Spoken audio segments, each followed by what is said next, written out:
My name is श्लोक रविंद्र क्षीरसागर। आज मैं आपको मैग्नेटिक खिलौना दिखाने वाला हूँ।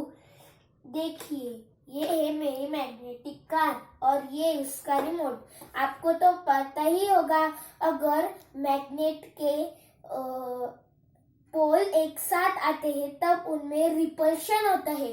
अगर अपोजिट पोल एक साथ में आता है तब उसमें अट्रैक्शन होता है। तो मैंने इससे रिपल्शन से ये कार बनाई है। देखिए, ये देखिए, ये कैसे आगे जा रही है। और देखिए, ये तो ऐसे पीछे भी आ रही है। अब ये जब आगे जाती है तब इसमें रिपल्शन होता है, और जब ये पीछे आती है तब इसमें अट्रैक्शन होता है। ये देखिए, ये रिमोट मैग्नेट का बना हुआ है।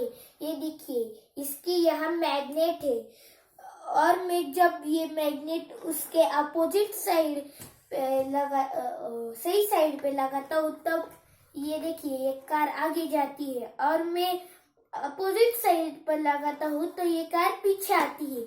तो ऐसे ही मैंने अट्रैक्शन से एक खिलौना बनाया है। ये देखिए, ये है फ्लाइंग काइट, बिना हवा की उड़ने वाली काइट।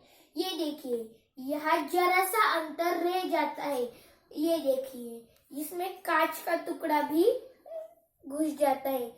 आपको दिख रहा है अच्छे से? और ये कार भी देख लीजिए, इसमें कहीं भी इंजन का यूज नहीं किया है। ये देखिए, ये देखिए, बिना इंजन की चलने वाली कार। आप भी ये घर पर बना सकते हैं। धन्यवाद।